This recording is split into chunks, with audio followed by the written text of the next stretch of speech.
नमस्कार, मी संजय आवटे. आवाज महाराष्ट्राचा विशेष कार्यक्रमात तुमचं स्वागत. आज पुन्हा नवी गाज, नवा आवाज. आपण बघतोय गेले काही दिवस काय चाललेलं आहे. म्हणजे महानगरपालिका निवडणुकांच्या तोंडावर सगळा धूमधडाका सुरू आहे. नव्या योजनांचा, भूमिपूजनांचा, उद्घाटनांचा. ज्या ज्या ठिकाणी निवडणुका आहेत, मग त्या महानगरपालिकेच्या असतील किंवा आणखी कुठल्याही स्थानिक स्वराज्य संस्थांच्या असतील, त्या त्या ठिकाणी सध्या सगळीकडे या प्रकारची उद्घाटनं होत आहेत, या प्रकारची भूमिपूजनं होत आहेत. आणि त्या सगळ्या गोष्टींचं श्रेय लाटण्याचा सुद्धा प्रयत्न मोठ्या प्रमाणामध्ये सुरू आहे. नरेंद्र मोदी आले होते मुंबईमध्ये आणि देवेंद्र फडणवीस अर्थातच होते. त्या दोघांनी शिवस्मारकाचं भूमिपूजन केलं. नंतर पुण्यात जाऊन मेट्रोबद्दलही ते भूमिपूजन झालं, उद्घाटन झालं. काँग्रेसनं पुन्हा प्रतिकात्मक भूमिपूजन केलं वगैरे. हे सगळं ठीक आहे. राष्ट्रवादी काँग्रेसमध्ये गोंधळ सुरू होता की शरद पवारांना बोलवलं पाहिजे, शरद पवार भाषण करतील, त्यांनी केलं नाही वगैरे वगैरे. हे सगळं राजकारण ठीक आहे. सगळ्यात महत्त्वाचा मुद्दा जो आहे तो स्मारकांचा. म्हणजे शिवस्मारकाचं भूमिपूजन नरेंद्र मोदींच्या हस्ते झालं आणि नरेंद्र मोदींनी त्यांच्या खास शैलीमध्ये घणाघाती भाषण केलं. देवेंद्र फडणवीसांनी तर अक्षरशः म्हणजे वक्तृत्व स्पर्धेमध्ये शोभावं अशा प्रकारचं एक दणदणीत भाषण ठोकलं. त्यानंतर जय शिवाजी, जय भवानी अशा प्रकारे त्यांनी समारोप केला त्यांच्या भाषणाचा. हे सगळे छान आहे. मुद्दा असा आहे की दोन गोष्टी आहेत. पहिली गोष्ट अशी की या शिवस्मारकाचं भूमिपूजन हे बरोबर निवडणुकीच्या तोंडावरच कसं काय होतं. म्हणजे मुंबई महानगरपालिकेची निवडणूक आता तोंडावर आलेली आहे आणि अशा वेळी त्याचं भूमिपूजन कसं काय होतं. उद्धव ठाकरे आले आणि उद्धव ठाकरेंनी सुद्धा महाराज काय आहेत, महाराजांचं राज्य काय वगैरे सगळी भाषण केलं. पण निवडणुकीचा मुद्दा एवढंच अशा स्मारकांचं स्वरूप उरलं आहे का, क्रमांक एक. दुसरं म्हणजे राज ठाकरे म्हणालेले आहेत आणि राज ठाकरे म्हणालेत म्हणून तो काही मुद्दा किरकोळ आहे असं मानण्याचं कारण नाही. तो मुद्दा खरंच महत्त्वाचा आहे की तुम्ही अशा प्रकारची अरबी समुद्रातली स्मारकं उभी केलीत, त्यामुळे काही शिवशाही येणार आहे का. म्हणजे खरं म्हणजे शिवरायांची वेगळी स्मारकं करायची गरज काय. शिवरायांचं जिथं जागतं स्मारक जे आहे, शिवरायांचं कर्तृत्व जे आहे ते आहे त्यांचे गड आणि किल्ले. अगदी साधी गोष्ट आहे. म्हणजे बाकी समजा महापुरुषांबद्दल एक वेळ ठीक आहे, पण छत्रपती शिवरायांचे गड किल्ले हे त्यांचं किती मोठं स्मारक आहे. आणि एवढे गड किल्ले महाराष्ट्रामध्ये असताना त्या गडकिल्ल्यांची अवस्था काय आहे ते आपण सातत्यानं बघत असतो. या गडकिल्ल्यांच्या संरक्षणासाठी, संवर्धनासाठी, जतन करण्यासाठी जवळपास काहीच केलं जात नाही. सरकार कुठलंही असू द्या, त्या गडकिल्ल्यांकडे दुर्लक्ष करायचं आणि स्मारक समुद्रामध्ये म्हणजे पाण्यात पैसा घालायचा असं आपण म्हणत असतो. पण हे अक्षरशः असंच चाललं आहे असं पण लोक म्हणत असतात. मग त्याची उंची किती ठेवायची, ते किती भव्य करायचं, किती मोठं करायचं, त्यामुळे खरं म्हणजे समुद्राच्या पर्यावरणाला काय त्रास होईल हा वेगळाच मुद्दा आहे. पण मुळामध्ये या प्रकारचं वेगळं खास स्मारक आणि मग तुलना करायची ताजची की लोक भारतामध्ये जे काही येतात ते ताजमहालसाठी येतात. ताजमहाल हे जगातलं आश्चर्य वगैरे. त्याच्याऐवजी ताजमहालासाठी नाही तर शिवस्मारकासाठी लोक येतील. आता याच्यामध्ये ताजमहालाला शिवस्मारकानं रिप्लेस करावं, याच्यामध्ये पुन्हा काही धार्मिक मुद्दा आहे का, याच्याबद्दल सुद्धा आता सोशल मीडियावर सुरू आहे की तुम्हाला ताजमहाल नको, ताज नको आणि शिवस्मारक पाहिजे. कारण काय. एनिवेज या सगळ्या गोष्टी वेगळ्या आहेत. पण तरीसुद्धा खरंच शिवस्मारकाचा एवढा अट्टहास जो आहे त्या समुद्रामध्ये एवढे करोडो रुपये घालवून, बरं आत्ता अडचण अशी आहे की त्या शिवस्मारकासाठी निधीची तरतूद नाही आहे. म्हणजे मंत्री ज्या प्रकारे आत्ता भूमिका घेत आहेत, ज्या प्रकारे बोलत आहेत, त्याच्यातून असं लक्षात येतं की आत्ता पैसे मिळवणं सुरू होईल. पैशांची तरतूद नाही, बाकी काहीही नाही, तेवढे पैसे उपलब्ध नाहीत. तरीही शिवस्मारकाचा हा अट्टहास कशासाठी. केवळ अस्मिता म्हणून, इतिहासाचं रूपांतर अस्मितेमध्ये करायचं म्हणून आहे का. आणि गडकिल्ले जे आहेत की ज्यांचं संरक्षण करणं फार महत्त्वाचं आहे. शिवस्मारकाच्या अगदी कमी किमतीमध्ये, कमी खर्चामध्ये गडकिल्ले त्यांचं संरक्षण करणं, संवर्धन करणं शक्य आहे, पण ते करायचं नाही. हा एक भाग आहे.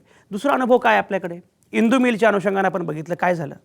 डॉक्टर बाबासाहेब आंबेडकरांचं स्मारक, ज्याप्रमाणे शिवाजी महाराज हा वोट बँकेचा एक मुद्दा असतो, त्याप्रमाणे डॉक्टर बाबासाहेब आंबेडकर हा पण वोट बँकेचा मुद्दा करण्याचा प्रयत्न अनेकदा होत असतो. इंदू मिलच्या अनुषंगानं आपण बघितलं की अगदी 11 ऑक्टोबर 2015ला नरेंद्र मोदींनीच इंदू मिलचं जे काही आहे त्याचं भूमिपूजन केलं. इतके दिवस उलटले, अद्यापही तिथं पुढे काहीही घडलेलं नाही आहे, काही बांधकाम झालेलं नाही, काहीच नाही आहे. मागे पण जेव्हा त्याचा मुद्दा पुढे आला होता तेव्हा ती जागा अद्याप अधिकृतपणे ताब्यातच घेतलेली नाही सरकारनं आणि घोषणा सुरू केलेल्या आहेत. म्हणजे इंदू मिलवर डॉक्टर बाबासाहेब आंबेडकरांचं स्मारक जे आहे तोही अट्टहास आहे, पण प्रत्यक्षामध्ये घडत काहीच नाही आहे. त्याची आवश्यकता किंवा आहे किंवा नाही हा मुद्दा वेगळा आहे, पण घडत काहीच नाही. निवडणुकीच्या तोंडावर फक्त भूमिपूजनं होतात, फक्त आश्वासनं दिली जातात. स्मारकं आणि तीही स्मारकं चुकीच्या पद्धतीनं उभी करणं. आपण जर परदेशांमध्ये गेलो तर स्मारकं ज्या प्रकारे उभी असतात खरोखरच ती प्रेरणास्रोत असतात. आपल्याकडे मात्र स्मारक म्हणजे एक निवडणुकीच्या अनुषंगानं अजेंडा, घोषणाबाजी, पैशांचा चुराडा आणि प्रत्यक्षात मात्र काहीही न होणं अशीच स्मारकं. एकही धड स्मारक आपल्याकडे नाही आहे. आणि पुन्हा मुद्दा तोच की शिवरायांचं वेगळं स्मारक करण्याची गरजच नाही, जेव्हा गड आणि किल्ले हे एवढं मोठं स्मारक असतानासुद्धा. त्यामुळे आज चर्चा जी करायची ते स्मारकांचं राजकारण होतं आहे का, स्मारकांचं राजकारण होतं आहे का, आणि स्मारकांचा अट्टहास कशासाठी, हा आजचा विषय आहे.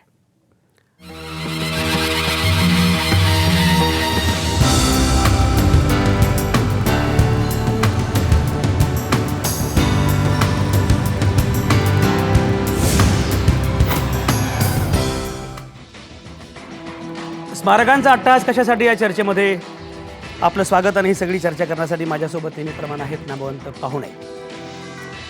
आमदार प्रकाश गजभिवे माझ्यासोबत आहेत. ते राष्ट्रवादी काँग्रेसचे प्रवक्ते आहेत, नागपूरमधून आपल्यासोबत असणार आहेत. ते काँग्रेसचे प्रवक्ते डॉक्टर राजू वाघमारे परळमधून आपल्यासोबत असणार आहेत. भाजपचे प्रवक्ते अवधूत वाघ घाटकोपरमधून आपल्यासोबत असणार आहेत. दुर्गप्रेमी डॉक्टर अमर आडके हे आपल्यासोबत असणार आहेत कोल्हापूरमधून. इतिहास संशोधक इंद्रजित सावंत तिथेच कोल्हापूरमध्ये आपल्यासोबत असणार आहेत. शिवसेनेच्या प्रवक्त्या डॉक्टर नीलम गोऱ्हे हे आपल्यासोबत फोनवरून असणार आहेत. या सगळ्याच नामवंतांच्या सोबत चर्चा सुरू करायची आहे. स्मारकांचा अट्टहास कशासाठी, अवधूत वाघांकडे मला सुरुवातीला जायचं आहे. अवधूत वाघ, नरेंद्र मोदींनी घणाघाती भाषण केलं, देवेंद्र फडणवीसांनी घणाघाती भाषण केलं, शिवस्मारकाचं भूमिपूजन झालं. मुळात स्मारकांचं राजकारण होतं आहे का, आणि स्मारकांचा अट्टहास कशासाठी? अवधूत वाघ, काय म्हणणं आहे?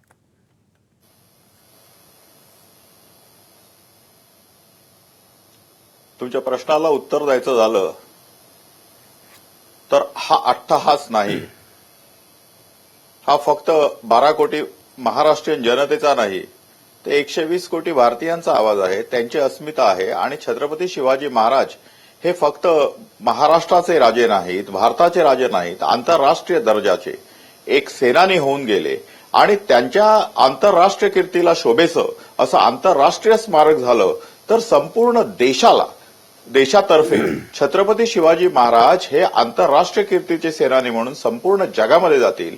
त्यांचे विचार, त्यांचं ऍडमिनिस्ट्रेशन, त्यांचं कौशल्य, युद्ध कौशल्य, या सर्व गोष्टींचा संपूर्ण जगाला परिचय होईल. आज नेपोलियन बोनापार्टची संपूर्ण कीर्ती केवळ एका वेगवेगळ्या पद्धतीने संपूर्ण जगावर पसरलेली आहे, परंतु नेपोलियन बोनापार्टच्या कितीतरी पटीने छत्रपती शिवाजी महाराज शूर होते, कर्तृत्ववान होते. परंतु काय झालं, कदाचित आपण कुठंतरी मार्केटिंगमध्ये कमी पडलो का? मार्केटिंग मी अतिशय चांगल्या अर्थाने बोलतोय, त्यामुळे जरा पॉझिटिव्ह अर्थ घ्या. आपण कुठंतरी बाहेर पडण्यासाठी कमी पडलो आहोत का? आणि त्यामुळे छत्रपती शिवाजी महाराज हा डिस्कशनचा विषयच होऊ शकत नाही. मी तर म्हणतो की जेवढं डॉक्टर बाबासाहेब आंबेडकरांचं स्मारकं जशी गल्लोगल्ली झाली पाहिजेत, घराघरामध्ये झाली पाहिजेत, तशी छत्रपती शिवाजी महाराजांची स्मारकं घरोघरी झाली पाहिजेत, गल्लोगल्ली झाली पाहिजेत. त्याच्यासाठी या महाराष्ट्रातल्या प्रत्येक मातीच्या कडांवर छत्रपती शिवाजी महाराजांचं नाव कोरलेलं आहे. त्यामुळे हा अट्टहास नाही, हा संपूर्ण 12 कोटी महाराष्ट्रातल्या सर्व मराठी लोकांनी पाहिलेलं स्वप्न आहे. ते स्वप्न साकार होत आहे. अवधूत वाघांचा मुद्दा महत्त्वाचा आहे. शिवरायांच्या महतीविषयी काही कोणीच वेगळं सांगण्याची आवश्यकता नाही, ते सगळ्यांना माहितीच आहे. मार्केटिंगचा मुद्दा अवधूत वाघांनी मांडला आणि तो महत्त्वाचा आहे, कारण मार्केटिंगबद्दल खरं म्हणजे बोलण्याचा अधिकार भाजपला निश्चितपणे आहे. हे सगळं अगदी बरोबर आहे, पण मुळात तरीसुद्धा शिवरायांचं जे काही कर्तृत्व आहे त्याच्या पलीकडे, म्हणजे अमर आडके माझ्यासोबत आहेत, दुर्गप्रेमी आहेत. अमर आडके हे ठीक आहे, शिवरायांचं कर्तृत्व काही कोणी वेगळ्याने सांगण्याची आवश्यकता नाही आहे. तुमच्या कोल्हापुरात गोविंद पानसरेंनी शिवाजी कोण होता हे सांगितलं, आणि शिवाजी खरंच मोठा होता आणि काय त्यांचं कर्तृत्व आहे हे त्यांनी जगासमोर आणलं. त्यापूर्वी ही मांडणी झालेली आहे. शिवरायांच्या महतीविषयी कोणाला शंका असण्याचं कारण नाही. मुद्दा आहे स्मारकाच्या स्वरूपाविषयी, प्रारूपाविषयी. डॉक्टर अमर आडके, मला सांगा, एवढे गड किल्ले आहेत, त्या गड किल्ल्यांकडे दुर्लक्ष आहे आणि शिवस्मारकासारखा एक मोठा प्रकल्प येतो. तुम्हाला हे आंतरविरोधपूर्ण आहे, हे गैर आहे असं वाटतं का? आपल्या प्रश्नाचं नेमकं जे उत्तर आहे ते उत्तर मी आपल्याला सांगू इच्छितो की सगळ्यात पहिला जो मुद्दा आहे तो छत्रपती शिवाजी महाराजांच्या स्मारकाचा. छत्रपती शिवाजी महाराजांचं स्मारक हे जगदवंद्य व्हावं, आणखीन ते भव्य प्रमाणात असावं, याला कोणताही आंतरविरोध असण्याचं कारण नाही आहे. ही पहिली गोष्ट आहे. पण सगळ्यात कुठल्याही मराठी माणसाला विचारलं की शिवाजी महाराजांचं जागतिक दर्जाचं स्मारक व्हावं का न व्हावं, तर त्याचं उत्तर होय असंच असणार आहे. प्रश्न येतो तो तुमचा मला सगळ्यात महत्त्वाचा मुद्दा वाटतो की या सगळ्या गोष्टींचा राजकारणासाठी काही वापर करावा का, हा पहिला मुद्दा. दुसरा मुद्दा असा आहे की ज्या गोष्टीसाठी नेमका मी आज साम टीव्ही समोर उभा आहे तो म्हणजे महाराष्ट्रातल्या गडकिल्ल्यांची अवस्था. हा मुद्दा माझ्या लेखी अत्यंत महत्त्वाचा आहे. आम्ही राजकीय माणसं नाही आहोत, त्यामुळे राजकीय वक्तव्य कोणतंही करणार नाही.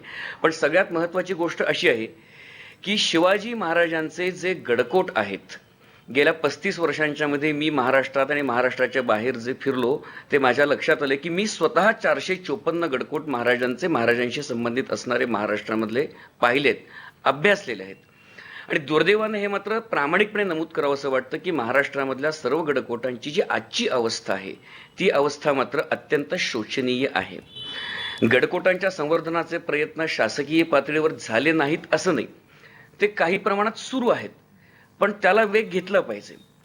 कारण गडकोटांची जी अवस्था आहे त्या गडकोटांच्या अवस्थेमध्ये मी एक महत्त्वाचा मुद्दा आपल्या समोर जे सगळी मंडळी आहेत त्यांच्यासमोर उपस्थित करू इच्छितो की गडकोटांचं संवर्धन करणं हे स्मारका इतकंच महत्त्वाचं आहे. आणि शिवाजी महाराजांच्या प्रेरणेचा, त्यांनी आपल्याला दिलेला स्फुल्लिंगाचा वारसा असणाऱ्या गडकोटांची अवस्था, एक 4-2 गडकोट जर महाराष्ट्रातले सोडले की मी नावानिशी सांगतो तर उर्वरित गडकोटांच्या पर्यंत पोहोचणं सुद्धा अत्यंत अवघड आहे. त्यामुळे जसा स्मारकासाठी युद्ध पातळीवर आपण प्रयत्न करतो आहोत तसाच प्रयत्न हा शिवाजी महाराज. डॉक्टर अमर अडके, हाच मुद्दा अतिशय महत्वाचा आहे. डॉक्टर नीलम गोऱ्हेंकडे मला जायचं. डॉक्टर नीलम गोऱ्हे, मला सांगा की ज्या पद्धतीनं आत्ता शिवस्मारकासाठीचा अट्टाहास सुरू आहे, भूमिपूजन होतं आहे, निवडणुकांच्या तोंडावर होतं आहे, राजकारण होतं आहे, अशी सगळी टीका चर्चा ठीक आहे. त्या स्मारकाबद्दल पण काय मतमतांतर असतील, पण सगळ्यात महत्त्वाचं म्हणजे या गडकोटांकडे, या किल्ल्यांकडे कमालीचं दुर्लक्ष आहे. इतक्या वर्षांमध्ये या गडकिल्ल्यांकडे लक्ष द्यावं असं आपल्याला वाटत नाही आणि शिवस्मारकाची काहीतरी मोठी कल्पना घेऊन आपण पुढे येतो. हे जरा आंतरविरोधाचं आहे असं वाटतं का? मला असं वाटतं संजय की तुम्ही अत्यंत एक हुशार, आणखीन एक अत्यंत अभ्यासू अशा प्रकारचे सूत्रसंचालन करणारे पत्रकार आहात आणि त्याच्यामुळे आजच्या दिवसापुरतं तुम्ही सगळं मांडून जे काही म्हणजे समोर चित्र ठेवताय त्याच्या मागे थोडं वळून बघणं आवश्यक आहे. आणि जी पंतप्रधान नरेंद्र मोदी यांची सभा झाली त्या सभेमध्ये सुद्धा हा जो तुम्ही मुद्दा म्हणता आहे, दुर्ग किल्ल्यांकडे लक्ष दिलं पाहिजे आणि पुरातत्व विभागाच्या वेख्यातून हे दुर्ग किल्ले तुम्ही मुक्त करा, अशा प्रकारचं आवाहन माननीय शिवसेना पक्षप्रमुख उद्धवजी ठाकरे यांनी केलं आणि त्याला चांगला प्रतिसाद दिला पंतप्रधानांनी. आणि याला एक इतिहास आहे की जवळजवळ गेली 15-20 वर्ष सातत्याने आम्ही मग रायगड असेल, जंजिरा असेल, अगदी प्रत्येक ठिकाणी पुण्यामधला राजगड असेल, अनेक किल्ल्यांचे, प्रतापगड असेल, जिथे जिथे काही किल्ल्यांचं संवर्धन करण्यासाठी प्रयत्न होतो तर त्या ठिकाणी पुरातत्व विभागाची परवानगीच मिळत नाही. आणि ती परवानगी न मिळाल्यामुळे हा बोला ऐकू येत आहे. स्वतः पुरातत्व विभागही काही करत नाही. आता आपले जे दुर्गप्रेमी आहेत कार्यक्रमामध्ये, आमचे पिंपरी चिंचवड आणि इथे श्रीराम गोजमगुंडे आणि अनेक असे युवक आहेत की त्यांनी दुर्गप्रेमी लोकांची एक 1000-1500 लोकांची संघटनाच केलेली आहे की ते युवक जातात. आमचा गोपाळ म्हणून शिवसैनिक ते जाऊन ते दुर्ग किल्ले, संभाजी भिडे गुरुजींचे शेकडो कार्यकर्ते आहेत की ते त्याच्या गडांवर जाऊन दुर्ग किल्ले साफ करून त्याच्यासाठी प्रयत्न करतात की त्याची माहिती सगळ्यांना व्हावी. पण सरकारच्या बाजूने हा जो कुठेतरी रेड टेपिझमचा लाल फितीचा विळखा बसला होता दुर्ग किल्ल्यांना आणि त्याच्यामुळे आज आपण बघतोय की राजस्थानमध्ये दुर्ग किल्ले बरे दिसतात त्या मानाने महाराष्ट्रामध्ये एकदमच रया सगळ्याची गेलेली आणि त्यामुळे दुर्ग किल्ल्यांचा मुद्दा अत्यंत महत्वाचा आहे. पण हे कसे असं आपण जेव्हा विचार करायला लागतो त्यावेळेला मात्र मला असं वाटतं की छत्रपती शिवाजी महाराज त्यांचं आज सगळं हे दैनिक सामनामध्ये त्यांनी 6 मुद्दे घेऊन अत्यंत तपशीलवार सगळं विश्लेषण केलेलं आहे. पण अगदी महत्वाचा जो शेवट त्यांनी म्हटलेला आहे की जे मला आता सुरुवातीला परत एकदा मांडावं असं वाटतं आहे आणि ते म्हणजे हे स्मारक फक्त पैशाने आणि राजकारणात तोलू नये, विचार महाराष्ट्र धर्म आणि कर्तबगारीने तोलावं, हे शिवस्मारक व्हावं अशा प्रकारची इच्छा त्याच्यात व्यक्त केलेली आहे. आणि त्यामुळे राजकारणासाठी राजकारण करू नका, केवळ श्रेयावरून संतापी आणि सगळा वादविवाद चाललेला आहे तो करणं योग्य नाहीये. एका बाजूला आपण शिवाजी महाराजांचं नाव घेतोय, दुसरीकडे आपण काय स्वरूपामध्ये सगळं राजकारण करतोय. या सगळ्या गोष्टीच्या संदर्भातली भूमिका शिवसेनेने स्पष्ट केलेली आहे आणि त्यामुळे राजकारणासाठी राजकारण म्हणून शिवस्मारक आज काही शिवसेना भाजपच्या सरकारने सुरू केलं नाही ना. गेले 15 वर्ष याच गोष्टीच्या आधाराने 3 निवडणुकांमध्ये हा मुद्दा शिवस्मारकाचा आला होता आणि आता मराठा आरक्षण समितीने मराठा आरक्षणाच्या बरोबर परत शिवस्मारकाचं घेतल्यावरती त्याला वेगळं महत्व प्राप्त झालं यात काही शंकाच नाहीये. पण केवळ तेवढ्या पुरतं शिवसेना भाजपने काहीतरी सुरू केलं हा तुमचं मला असं वाटतं की थोडंसं आजच्या दिवसापुरता विचार मांडल्यासारखा होतोय असं मला नम्रपणाने नमूद करायला हवं. नीलम गोऱ्यांचा मुद्दा पोहोचलाय आणि मी मगाशीच म्हटलं होतं की सरकार कुठलं का असेना मुळामध्ये या पद्धतीचं राजकारण अनेकदा होतं. निवडणुकांच्या तोंडावर हे विषय पुढे येतात आणि जे मूलभूत गाभ्याचे विषय आहेत ते मात्र नंतर बाजूला पडतात. पुढची निवडणूक येईपर्यंत त्या गाभ्याच्या विषयांना हात घातलाच जात नाही. ही आपली गेल्या अनेक वर्षांपासूनची शोकांतिका आहे. इंद्रजित सावंत, बघा आपल्याकडे इतिहास समजून घेण्यापेक्षा इतिहासाचा उपयोग करून अस्मितेचा काहीतरी वापर करायचा आणि वोट बँकेसाठी तो इतिहास जोडायचा असं आपल्याकडचं जुनं सगळं राजकारण आहे. भांडारकरपासून सगळीकडे ज्या पद्धतीने इतिहासाबद्दलची आपली भूमिका दिसते ती फार अस्मितावादी आहे.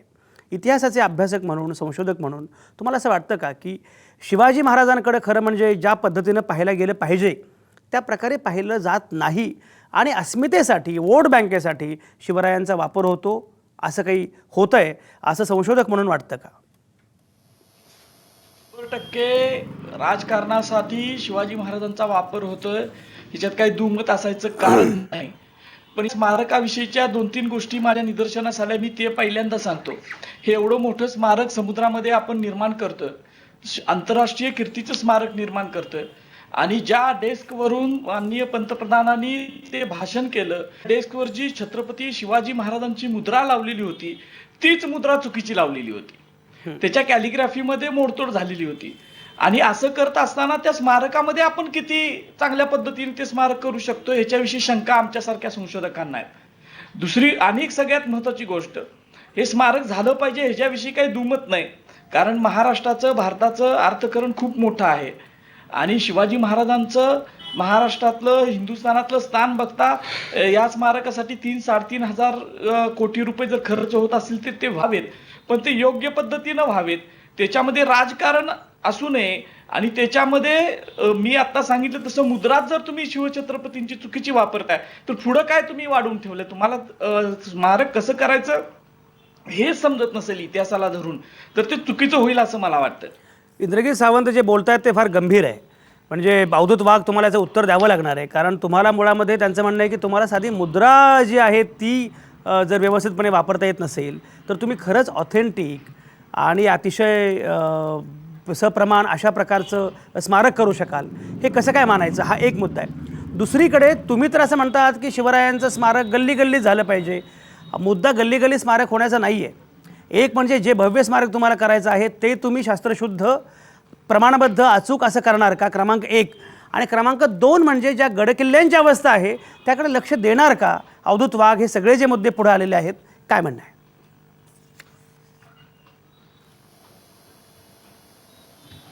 तुमच्या दोन्ही मुद्द्यांना उत्तर देतो. इंद्रजित सावंतांनी जो चुकीची मुद्रा वापरली त्याच्यामध्ये कॅलिग्राफी चुकीची होती असा जो मुद्दा मांडलेला आहे त्यांचं हे मत मी विनायक मेटे जे या संपूर्ण स्मारकाच्या समितीचे अध्यक्ष आहेत त्यांच्याबरोबर मी पोहोचवेन. दुसरी गोष्ट म्हणजे या संपूर्ण बॅड्रा कुर्ला कॉम्प्लेक्समध्ये हा जो समारंभ झाला त्या समारंभाचा संपूर्ण डेकोरेशन आणि स्टेजची व्यवस्था जी आहे ते आपले देसाईंकडे होतं. त्यांच्यापर्यंत पण मी इंद्रजित सावंत तुमचं हे म्हणणं पोहोचवेन. दुसरा जो मुद्दा होता तर आपण हा विषय जरा डिवाइड केलं पाहिजे. आज पाहिलं तर सर्व वक्त्यांचं एकमत आहे की जे अरबी समुद्रामध्ये छत्रपती शिवाजी महाराजांचं स्मारक होत आहे त्याच्याबद्दल कोणाचंही दुमत नाही. जर तसं असेल तर हा विषय आता आपण बाजूला ठेवू.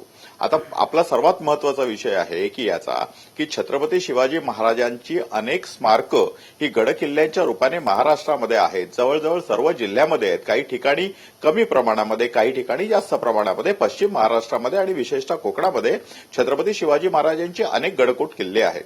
आता यांचा ह्या दुर्गांचं काय करायचं, कसं करायचं आणि त्याची जी हेळसांड होते त्याच्याबद्दल आपल्याला सर्वांनी जास्त हे केलं पाहिजे. तुमच्या प्रश्नाचं उत्तर जर मला द्यायचं झालं तर गव्हर्नमेंट खूप सिरियस आहे त्याच्यावर. आणि स्वतः शिक्षण मंत्री आणि सांस्कृतिक मंत्री विनोद तावडे साहेब यांनी अनेक गडांना भेटी दिलेल्या आहेत. तिकडचं जे काही फॅक्ट ऑफ सिच्युएशन आहे ती लक्षात घेतलेली आहे. आज शिवसेना पक्षप्रमुखांनी जी सूचना मांडली की पुरातत्व खात्याकडून ही गडकिल्ले महाराष्ट्र शासनाकडे द्या आणि मग महाराष्ट्र शासनाकडे दिल्यानंतर महाराष्ट्र शासनाचं एखादं वेगळं डिपार्टमेंट आणि हे याची काळजी घेऊ शकतं. मला वाटतं त्या दृष्टिकोनातून आपल्याला काम करण्याची जास्त आवश्यकता आहे. एक लक्षात घ्या की छत्रपती शिवाजी महाराजांचं अरबी समुद्रामधलं स्मारक होण्याची मागणी काही भारतीय जनता पक्ष किंवा शिवसेनेने केली नव्हती. ह्या महाराष्ट्रातल्या 12 कोटी लोकांनी ही मागणी केली होती. गेली 15 वर्ष ही आज करू उद्या करू याच्या परवानग्या मिळत नव्हत्या. मी अभिनंदन करतो अजितदादांचं, अजितदादा पवारांचं. त्यांनी स्पष्टपणे म्हटलं की आम्ही कुठेतरी फेल झालो या केंद्रामधनं त्याच्या ज्या सगळ्या परवानग्या आणायला. म्हणजे केंद्रामध्ये काँग्रेस राष्ट्रवादीचं सरकार असताना सुद्धा, महाराष्ट्रामध्ये 15 वर्ष राष्ट्रवादी काँग्रेसचं सरकार असताना सुद्धा अजितदादा स्वतःहून म्हणाले की आम्ही या परवानग्या आणू शकलो नाही. परंतु केवळ 2.5 वर्षामध्ये महाराष्ट्रामधल्या भारतीय जनता पार्टी, शिवसेनेने या 2.5 वर्षामध्ये या सर्व अवधूत वाघ तुमचा मुद्दा पोहोचलाय. अवधूत वाघ तुमचा मुद्दा पोहोचला. अवधूत वाघ तुमचा मुद्दा पोहोचला. इंद्रजित सावंतांकडे मला जायचंय. डॉक्टर अमर आडकेंना काहीतरी बोलायचं आहे. पण डॉक्टर राजू वाघमारे आता आलेले आहेत या चर्चेमध्ये. डॉक्टर राजू वाघमारे, तुमचं अपयश आणि आता होणारं शिवस्मारक असे मुद्दे अवधूत वाघ उपस्थित करतायत, काय म्हणणं आहे?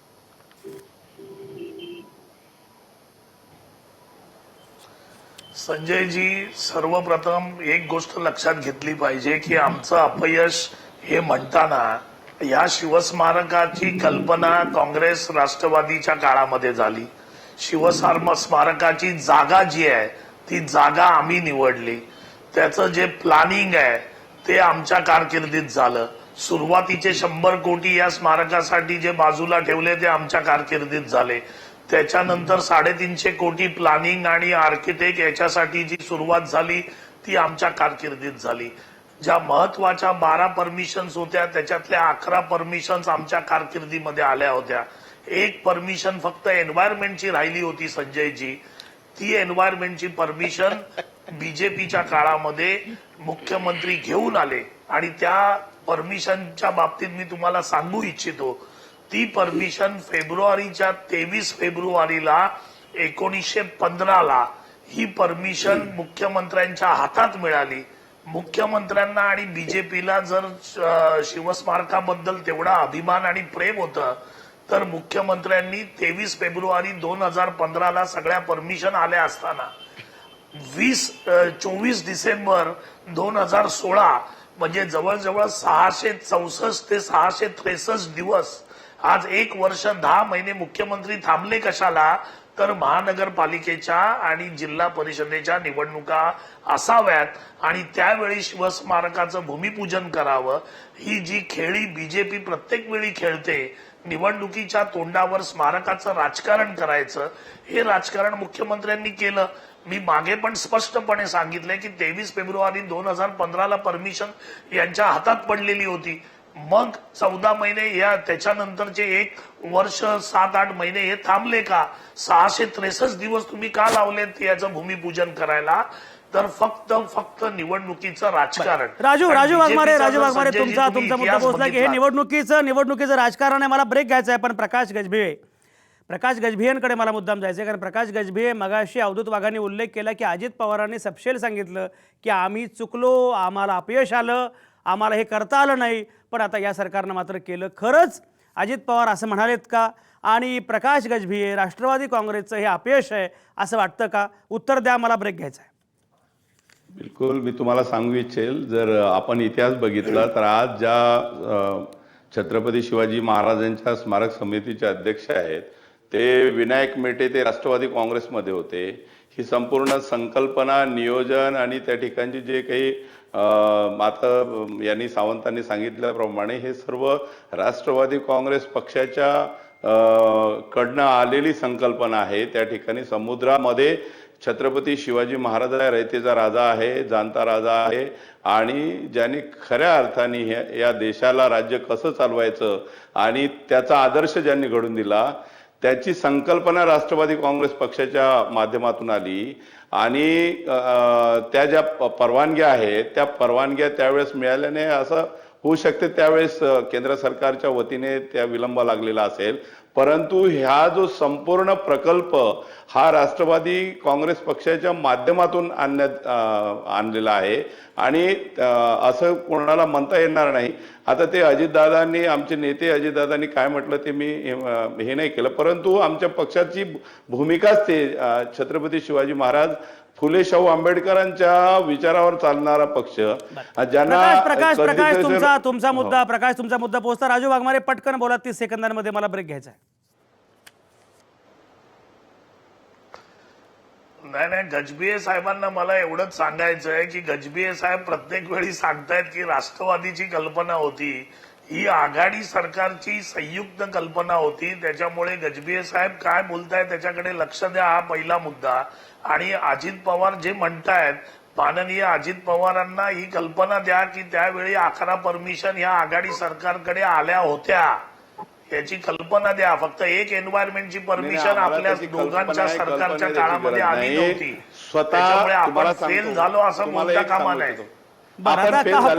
काँग्रेस राष्ट्रवादी आणि भाजपपेक्षा सुद्धा काँग्रेस आणि राष्ट्रवादी यांनी तुमच्या हातले जे काही मतभेद आहेत ते जरा बघा की कोणामुळे काय झालं. ही सगळी चर्चा महत्वाची आहे. मी आता या क्षणी घेतो एक छोटासा ब्रेक, लगेच परत येतो.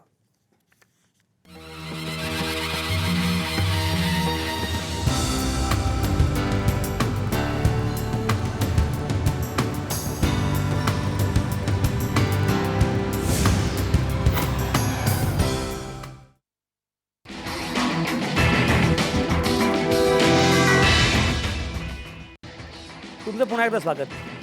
आपण चर्चा करत होतो स्मारकांचा अट्टहास कशासाठी, तर म्हणजे इंदू मिल, शिवस्मारक या सगळ्याच अनुषंगानं स्मारकांचं राजकारण हा अतिशय महत्त्वाचा मुद्दा आणि त्याबद्दल आपण बोलतो आहे. शिवस्मारकाच्या अनुषंगानं बोलताना खरं म्हणजे अवधूत वाघांनी काही मुद्दे उपस्थित केले, त्याचं उत्तर देता देता काँग्रेस आणि राष्ट्रवादी यांचीच एकमेकांमध्ये जुंपलेली आहे. त्यामुळे त्यांना अगोदर पहिल्यांदा नक्की आपण काय केलं हे काँग्रेसनं आणि राष्ट्रवादीनं जरा बघायला पाहिजे. अवधूत वाघ, ज्या प्रकारची भूमिका राजू वाघमारे मांडतायत, प्रकाश गजभिये सांगतायत, काय म्हणणं आहे?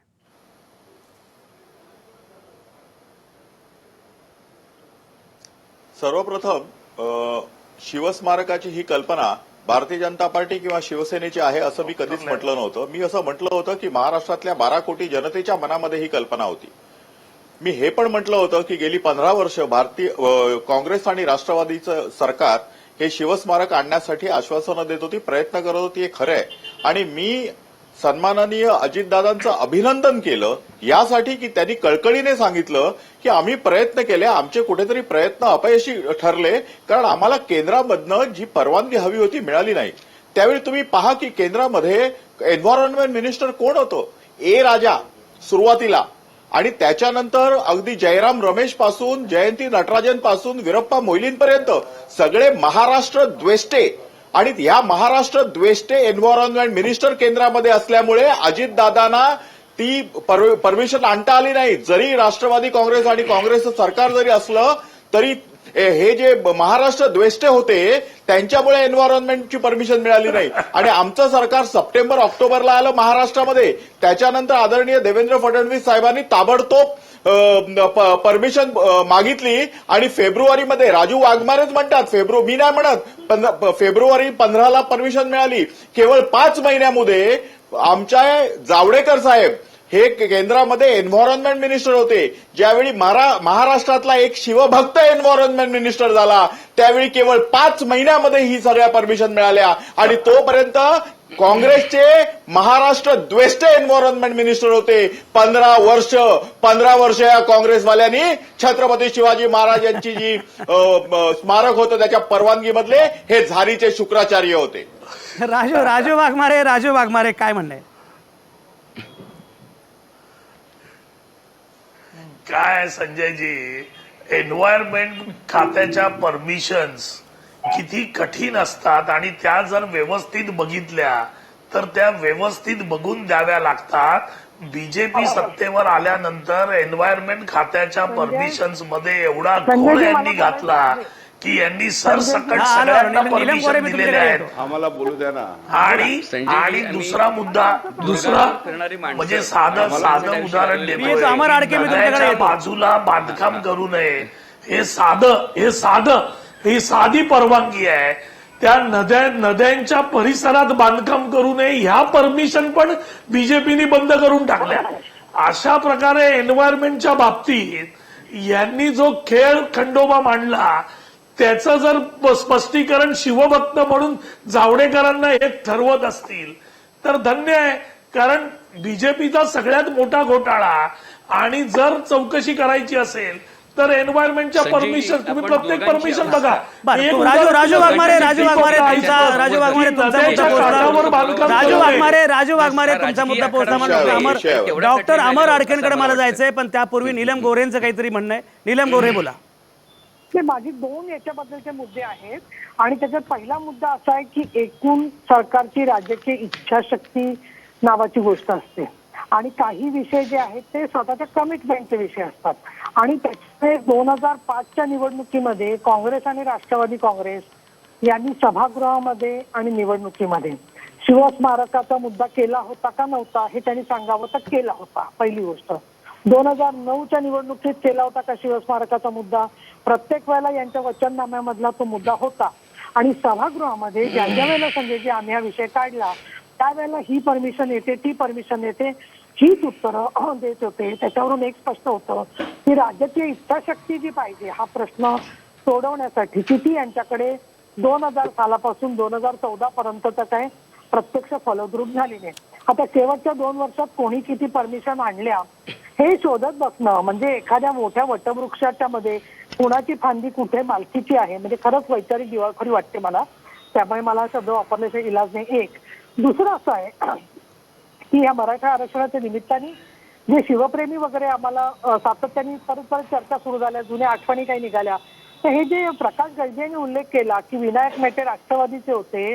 अहो पण प्रकाशजी आपण सुद्धा होता चळवळीमध्ये. हे विनायक मेटे त्याच्या अगोदर युती बरोबर होते. त्याच्यानंतर ते या संपूर्ण कामाच्या मध्ये ही कल्पना वेळोवेळी बोलल्या गेल्या होत्या शिवस्मारकाच्या संदर्भामध्ये आणि त्यामुळे ते तो प्रश्न सोडवण्यासाठी कुठे कुठे असतील. त्यामुळे त्यांच्याबद्दलचं श्रेय राष्ट्रवादीने घ्यायचं का भाजपने घ्यायचं का कोणी घ्यायचं हा मुद्दा नाहीये. माझा मुद्दा याच्यामध्ये असा आहे की महाराष्ट्रातल्या जनतेची इच्छा आहे शिवस्मारक व्हावं. महाराष्ट्रातल्या जनतेची इच्छा होती इंदू मिलचं स्मारक व्हावं आणि म्हणून ही स्मारकं जास्तीत जास्त लोकांचा इतिहास आणि प्रबोधनाची परंपरा मजबूत करण्यासाठी कशा प्रकारे आपण पुढे नेऊ हा खरा आपल्या समोरचा प्रश्न आहे. नीलम गोरे मुद्दा पोहोचलाय. प्रकाश गजभिये काय म्हणणं आहे? आता नीलमताईंनी ठिकाणी वैचारिक दिवाळखोरीची गोष्ट केली. ज्याची संजयजी, सत्ता फक्त राजकीय शिवाजी महाराजांच्या नावाने या ठिकाणी गडकोटांची राज्यामध्ये अवस्था आहे. आहे. म्हणजे संपूर्ण एवढे वर्ष एक सेकंद कुठला आवाज येतोय? त्यांना आता प्रकाश गजबे यांना बोलू द्या. प्रकाश गजबे बोला. हा छत्रपती ज्यांची सत्ता या राज्यामध्ये छत्रपती शिवाजी महाराजांच्या नावे आहे ते म्हणतात की आमचे छत्रपती शिवाजी महाराज. त्या ठिकाणी मी त्यांना सांगू इच्छितो त्यांची सत्ता इतक्या दिवसापासून महानगरपालिकेमध्ये सत्ता असताना त्या ठिकाणी ते बांधू शकले नाही. त्यांच्या मनामध्ये तो विचार सुद्धा शिवला नाही छत्रपती शिवाजी महाराजांचं स्मारक अरबी समुद्रामध्ये व्हावं. मग नुसतं मतांच्या राजकारणाकरता शिवरायांचा त्या ठिकाणी वापर करायचा आणि करायचं काही नाही. या ठिकाणी निश्चितच आणि स्मारकाचं अमर मी येतो तुमच्याकडे. अमर आडके मी येतो. द्यायचं आहे. अवधूतांनी सुद्धा या निवडणुका संपूर्ण शिवाजी महाराजांच्या नावावरती लढल्या परंतु त्यांना सुद्धा त्यावेळेस काही वाटलं नाही. ह्या आमच्या संकल्पना यांनी आतापर्यंत छत्रपती शिवाजी महाराजांचा जो इतिहास आहे या राज्याच्या 11 कोटी जनतेच्या पर्यंत पोहोचण्याकरता एखादं तरी पुस्तक त्या निमित्ताने यांनी छापलं का गेलं का लोकांपर्यंत त्यांचा इतिहास त्यांचं साहित्य जे काही आहे शिवाजी महाराजांचं त्यांनी केलेलं कार्य त्या शिवाजी महाराजांचा जो या राज्याभिषेक झाला तो का झाला तो का नाकारण्यात आला किंवा काय अशा ज्या पूर्ण इतिहास सत्य इतिहास त्या ठिकाणी जनतेपर्यंत 11 कोटी जनतेपर्यंत आतापर्यंत पोहोचवला नाही. 2.5 वर्ष झाले 2.5 वर्षामध्ये छत्रपती शिवाजी महाराज हे काय होते या गावाखेड्यामध्ये, त्या गल्लीमध्ये त्यांचा इतिहास पोहोचणं आवश्यक होतं. आमचं स्मारक आम्ही जे त्या ठिकाणी बीजं रोवली ते आता या ठिकाणी भूमिपूजन करतायत. परंतु छत्रपती शिवाजी महाराजांचा जो इतिहास आहे तो खरा इतिहास या 11 कोटी नाही 125 कोटी पर्यंत पोहोचला असेल, परंतु 11 कोटी जनतेपर्यंत पोहोचण्यात ते 2.5 वर्ष झाले. प्रकाश गजबे तुमचा मुद्दा पोहोचलाय. प्रकाश गजबे तुमचा मुद्दा पोहोचलाय. बाकीचा मुद्दा 12 कोटी लोकांपर्यंत पोहोचवला पाहिजे, तो पोहोचेल. मला वाटतं अमर अडकेंना काहीतरी बोलायचंय. अमर अडके बोला. मी सर्वप्रथम सर्व राजकीय मंडळींना हात जोडून विनंती करतो की या सर्व पक्षांच्या पलीकडे शिवाजी महाराज त्यांचं जीवनचरित्र आणखीन गडकिल्ले आहे त्याचं आपण सर्वांनी भान ठेवू. ही सगळ्यात महत्वाची गोष्ट माझ्या लेखी मला वाटते. दुसरी गोष्ट, राजकीय चर्चांच्या पलीकडे काही महत्वाचे मुद्दे मी आपल्यासमोर उपस्थित करू इच्छितो की आम्हा दुर्गप्रेमींसाठी किंवा आयुष्यभर गडकिल्ल्यांच्यावर भटकण्यासाठी किल्ल्याचा एखादा दगड जरी निखळला तर देखील हृदयाला काय घरं पडतात हे प्रत्यक्ष किल्ल्यांवर गेल्यानंतरच आपल्याला कळेल. ही पहिली गोष्ट. मी काही गोष्टी उपस्थित करतो की खरं तर अभ्यासपूर्ण चर्चा व्हावी अशा दृष्टिकोनातून मला 2 गोष्टी सांगायच्या होत्या की गडकिल्ल्यांचं संवर्धन ही फक्त चर्चेची गोष्ट नाहीये, ती कृतीची गोष्ट आहे. एक चांगली गोष्ट गेल्या 2 वर्षात महाराष्ट्रामध्ये घडली ती मी आपल्याला सांगतो, कारण गडकिल्ल्यांचं संवर्धन होतं की नाही याचं आपल्याला काही कल्पनाच नाहीये. या शासनाने, शासन म्हणतो मी, कोणत्या पक्षाचं असं मी म्हणत नाही, पण एक गोष्ट मात्र चांगली केलेली आहे की आजपर्यंत गेल्या अनेक वर्षांच्या मध्ये गडकोटांच्या संवर्धनासाठी विशेष समिती अस्तित्वात नव्हती. ती एक समिती माननीय विनोदजी तावडेंच्या अध्यक्षतेखाली स्थापन केलेली आहे. ही गडकोटांची समिती या सर्व गोष्टींचा विचार करते. सगळ्यात पहिली महत्वाची गोष्ट जी आहे ती मी आपल्याला उद्धृत करू इच्छितो की महाराष्ट्रामधले एकूण किल्ल्यांच्या पैकी सुरुवातीला फक्त 48च किल्ले राज्य संरक्षित स्मारक म्हणून आहेत. याच्याकडे कोण लक्ष देणार याचा पहिला मुद्दा आहे.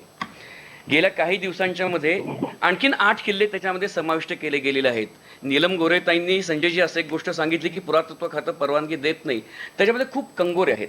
राज्य पुरातत्व खातं ही संपूर्ण गोष्ट वेगळी आहे. त्याच्यानंतर केंद्र पुरातत्व खातं ज्याला आर्किओलॉजिकल सर्व्हे ऑफ इंडिया म्हणतात ती गोष्ट पूर्णपणे वेगळी आहे. पण आपल्याला कल्पना आहे का की एखादा किल्ला ज्या वेळेला संवर्धित करायचा असतो तो संवर्धित करत असताना त्याचं स्थान, त्याचा भूगोल, त्याचं पर्यावरण, त्याचा इतिहास, त्याचं स्थापत्य अशा अनेक गोष्टींचा वापर करायचा असतो. एक साधं उदाहरण मी आपल्याला देतो. म्हणजे आपल्याला संजयजी 1-2 मिनिटे फक्त कसं आहे, फक्त राजकीय चर्चा न होता अवघा महाराष्ट्र आपल्याला पाहतोय तर खरोखर दुर्गांची अवस्था काय आहे. किल्ले पुरंदर साधं मी आपल्याला उदाहरण देतो की जिथे छत्रपती संभाजी महाराजांचा जन्म झाला त्याचं जन्मस्थळ आपल्याला बसलेल्यापैकी कोणी आपल्याला दाखवू शकेल का त्याची अवस्था काय आहे.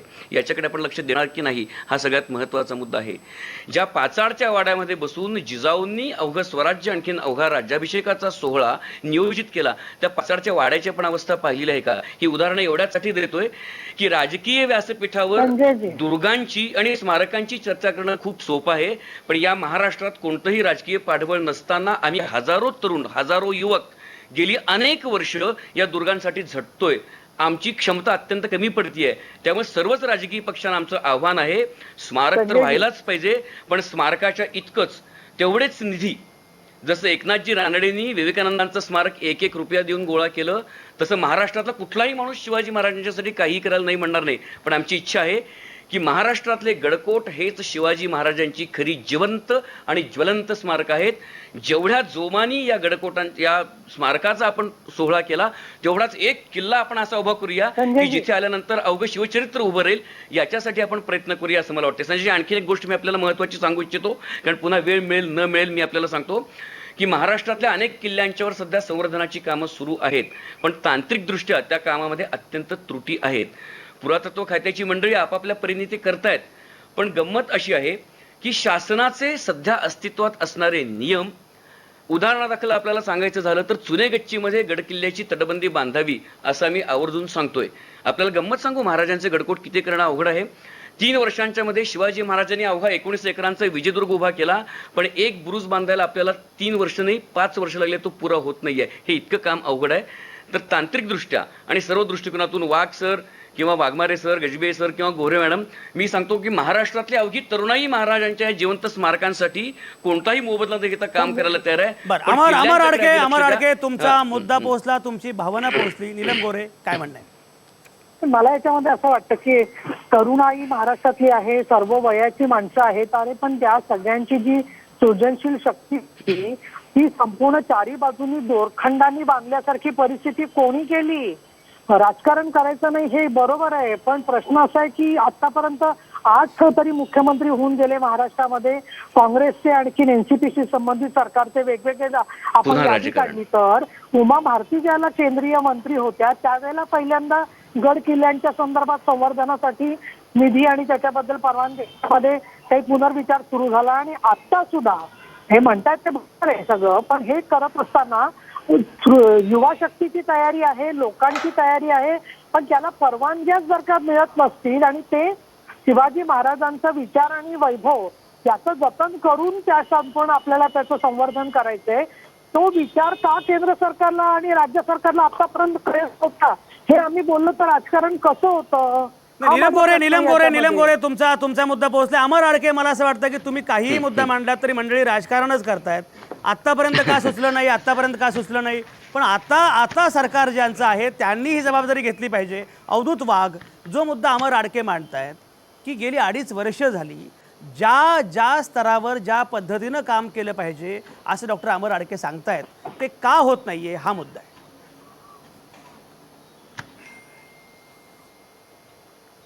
मी डॉक्टर अमर अडकेंच्या मताशी 100% सहमत आहे आणि धन्यवाद तुम्ही आदरणीय विनोदजी तावडेंच्या अध्यक्षतेखाली जी समिती स्थापन झाली आहे त्याचा उल्लेख केल्याबद्दल. मी तुम्हाला खात्रीने सांगतो की या विषयावर मी स्वतः माननीय मुख्यमंत्र्यांशी बोलीन आणि महाराष्ट्रामधल्या गडकिल्ल्यांच्या बाबतीमध्ये अधिक काही चांगलं करता येऊ शकतं का याच्याबद्दल मी त्यांच्याशी नक्की चर्चा करीन. मला फक्त आता परत संधी मिळणार नाही म्हणून एक सांगतो की मुंबईच्या एअरपोर्टला आणि मुंबईच्या व्हिक्टोरिया टर्मिनल्सला ज्यावेळी छत्रपती शिवाजी महाराजांचं नाव देण्याचा प्रस्ताव आला होता आणि हा प्रस्ताव काँग्रेस आणि राष्ट्रवादीच्या सरकारमध्ये आला होता, त्यावेळी छत्रपती शिवाजी टर्मिनल आणि छत्रपती शिवाजी एअरपोर्ट असं नाव दिलं होतं. महाराज हे आदरयुक्त नाव गाळलं होतं. ज्यांना नाव पण छत्रपती शिवाजी महाराजांचं महाराज म्हणताना थोडीशी शरम वाटते, तिकडेच याच भारतीय जनता पार्टी आणि शिवसेनेच्या केंद्रातल्या आणि महाराष्ट्रातल्या राज्यकर्त्यांनी छत्रपती शिवाजींच्या पुढे महाराज ही उपाधी लावली. हेच आमचं संवेदनशीलता आहे. अवधूत वाघ, तुमचा मुद्दा पोहोचला. राजू वाघमारे, मला वाटतं हा अस्मितेच्या अंगाने हे सगळं चाललेलं आहे. कॉम्रेड गोविंद पानसरे यांनी शिवाजी कोण होता असं म्हटलं, त्यामध्ये महाराज म्हटलं नाही, छत्रपती म्हटलं नाही, कोण होते म्हटलं नाही, आणि तरीही शिवाजी कोण होता मध्ये त्यांनी शिवराय काय आहेत ते खऱ्या अर्थानं नीटपणे सांगितलं. अस्मितेच्या अंगानं जाण्यापेक्षा सुद्धा आशयाच्या अंगानं जाणं हे महत्त्वाचं आहे असं वाटतं का? राजू वाघमारे, तुम्ही सांगा. मग इंद्रजित सावंत, मी तुमच्याकडे पण येणार आहे. संशोधन म्हणून महापुरुषांकडे बघण्याऐवजी या पद्धतीनं अस्मितेचं राजकारण केलं जातं, याच्याबद्दल काय करायचं हे मी तुम्हाला विचारणार इंद्रजित सावंत. पण आता राजू वाघमारे तुम्ही बोला. संजयजी, अस्मितेच्या नावावर राजकारण करण्यात बीजेपी आणि शिवसेनेचा हात कोण पकडू शकत नाही, कारण यांच्याकडे आयडिओलॉजी आणि विकास या दोन्ही गोष्टीची वानवा असल्यामुळे फक्त अस्मितेच्या नावावर राजकारण करायचं. अहो, यांचे विधानसभेचे बीजेपीचे पोस्टर जर बघितले तर शिवछत्रपतींचा आशीर्वाद चला विधानसभेकडे आणि त्याच्यावर फक्त मोदींचा फोटो. अहो, ज्या बीजेपीला शिवाजी महाराजांचा फोटो टाकायची लाज वाटत होती पोस्टरवर, ते आज इकडे बसून आपल्याला सांगणार का की शिवाजी महाराजांचं स्मारक आणि शिवाजी महाराजांचा गौरव कोणी करायचा? महाराष्ट्रातल्या सगळ्या पक्षांमध्ये बीजेपी हा एकच पक्ष जर सोडला तुम्ही तर बाकीच्या सगळ्या पक्षांना शिवाजी महाराजांचा तेवढाच अभिमान आहे. पण याच पक्षांनी यांच्या निवडणुकीच्या काळात महाराजांचा फोटो पण टाकला नाही आणि आता तेच इकडे बसून आपल्याला शिकवतायत की काय करायचं. अहो, बीजेपीने काय केलेलं आहे याची उदाहरणं देतो, 4च उदाहरणं देतो संजयजी.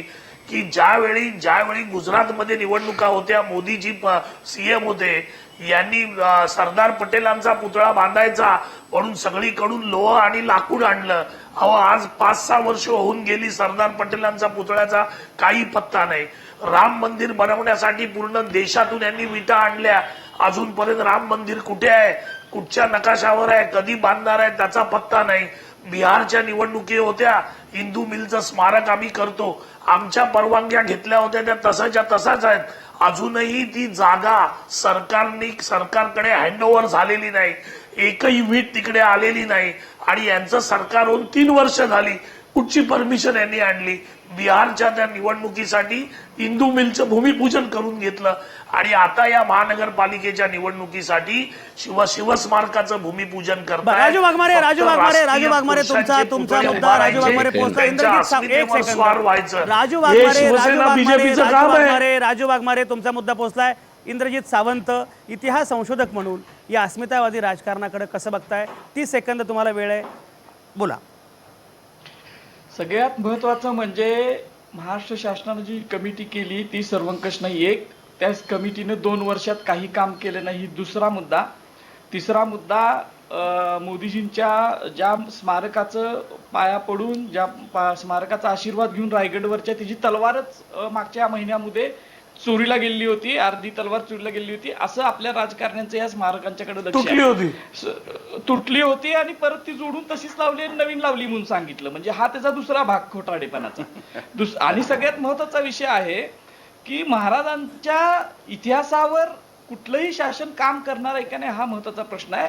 यशवंतरावजी चव्हाणांच्या पासून शिवाजी महाराजांचं अधिकृत शिवचरित्र लिहून काढेल शासन असं लोकांची प्रतीक्षा आहे, शिवप्रेमींची प्रतीक्षा आहे. अजून त्याच्याबद्दल काही काम झालं नाही. शिवाजी महाराजांच्या इतिहासाची अनेक संदर्भ साधनं, म्हणजे शिवाजी महाराजांचा राज्याभिषेक झाला त्याचं वर्णन आपल्याला जे हेनरी ऑक्सिडनच्या इंग्रज वकिलाच्या डायरीत मिळते, ती डायरी आज लंडनमध्ये आहे. त्याची साधी कॉपी आपण आणू शकलेली नाही. तर अनेक संदर्भ साधनं विदेशात आहेत.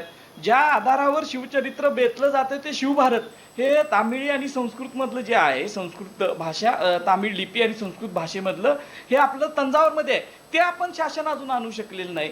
खरं तर शासनाने ह्या सगळ्या गोष्टीचं राजकारण करण्यापेक्षा ह्या सगळ्या गोष्टी पहिल्यांदा शिवचरित्र नेमकं लोकांसमोर समजावं, याच्यासाठी शिवचरित्राची सगळी साधनं एकत्रित करून जसं बाबासाहेब आंबेडकरांची साधनं खंडात प्रकाशित केली तशा पद्धतीनं प्रकाशित करायला पाहिजे. हा पहिला भाग आहे. दुसरा भाग असा आहे की शिवाजी महाराजांच्या गडकोटांविषयी केंद्रीय पुरातत्व खातं आणि राज्य पुरातत्व खातं आज दोन्हीकडे सुदैवानं शिवछत्रपतींचा आशीर्वाद घेऊन आलेलं सरकार आहे. केंद्रीय पुरातत्व खात्याकडे महाराष्ट्रातले महत्वाचे किल्ले आहेत. सिंधुदुर्ग किल्ला जो खरं शिवाजी महाराजांचं समुद्रातलं स्मारक आहे तो किल्ला आहे. त्या ठिकाणचं शिवाजी महाराजांचं मंदिर आहे, गेली 2 वर्ष झालं त्याच्यावरचा चुना काढून ठेवलाय, ते गळतंय. ह्याच्याकडे सुद्धा आपण लक्ष दिलं पाहिजे. इंद्रजित सावंत, हे सगळे मुद्दे अत्यंतिक महत्त्वाचे आहेत, सगळे मुद्दे अत्यंतिक महत्त्वाचे आहेत. खरोखरच स्मारकांचा अट्टहास आपण करतो, स्मारकांचं राजकारण आपण करतो, पण प्रत्यक्षामध्ये या इतिहासाबद्दल किती दक्ष असतो आपण? म्हणजे बाबासाहेब पुरंदरेंना महाराष्ट्र भूषण दिला जातो, पण ज्या गोविंद पानसरेंनी ज्या पद्धतीने शिवाजी कोण होता हे शिवाजी सांगितलं जगाला, तो शिवाजी मात्र आपण विसरतो. आपण फक्त शिवरायांच्या निमित्तानं अस्मितांचं राजकारण करतो, फक्त फुलोरा लक्षात घेतो आणि प्रत्यक्षामध्ये आशय मात्र विसरतो. छत्रपती शिवराय हा रयतेचा राजा होता. उधळपट्टी करू नका, रयतेसाठी सगळं काही करणारा हा राजा होता, पण त्या रयतेच्या राजाचं स्मारक बांधण्यासाठी नको ती उधळपट्टी होते. आणि त्या रयतेच्या राजाची खरी स्मारकं असणारी जे किल्ले आहेत, जे दुर्ग आहेत, गडकोट आहेत, त्यांच्याकडे मात्र कमालीचं दुर्लक्ष होतं. इंद्रजित सावंत आणि डॉक्टर अमर आडके ज्या प्रकारची मांडणी करतायत की साध्या गोष्टींकडे आपलं लक्ष नाही, आपण भव्य स्मारकाची भाषा करतो आणि मुद्रा चुकीची वापरतो, आपण बाकीच्या गोष्टींची भाषा करतो, शिवचरित्राबद्दल आपल्याला काही माहिती नाही. सगळे जुने संदर्भ जे आहेत ते संदर्भ आपल्या हातामध्ये नाहीत. इतिहासाबद्दल आपण दक्ष नाही. कवी म्हणतो ते खरं आहे, इतिहासाचे अवघड ओझे डोक्यावरी घेऊनी ना नाचा, पदस्थल करूनी त्याचे बरती चढूनी भविष्य वाचे. आणि म्हणून केवळ इतिहासामध्ये रमण्याऐवजी इतिहास पदस्थल करून आपण जर वर गेलो तरच आपल्याला भविष्यकाळ आहे, अन्यथा आपल्याला इतिहास पण समजणार नाही आणि वर्तमानही अंधकारमय असेल, भविष्याची तर चर्चाही करायचं कारण नाही. म्हणून हे सगळं बोलणं फार महत्त्वाचं होतं. डॉक्टर अमर आडके आणि इंद्रजित सावंत या दोघांचे मी खास आभार मानतो, कारण त्यांनी या चर्चेला सकारात्मक आणि अभ्यासपूर्ण वळण दिलं. सगळे राजकीय पक्षांचे प्रवक्ते आहेत, त्यांना आवाहन आहे की त्यांनी ही भूमिका लक्षात घ्यावी, राजकारण बंद करावं. अवधूत वाघ म्हणाले, मेटेंना सांगतो, मुख्यमंत्र्यांना सांगतो, यांना सांगतो, कोणालाही सांगा, पण हे बदला, हे चित्र बदललं पाहिजे. शिवस्मारकाच्या किंवा कुठल्याही स्मारकाच्या नावानं मतं मागणं जे काँग्रेसनं केलं, राष्ट्रवादीनं केलं, तेच तुम्ही करता आहात. स्मारकांच्या नावानं मतं मागू नका.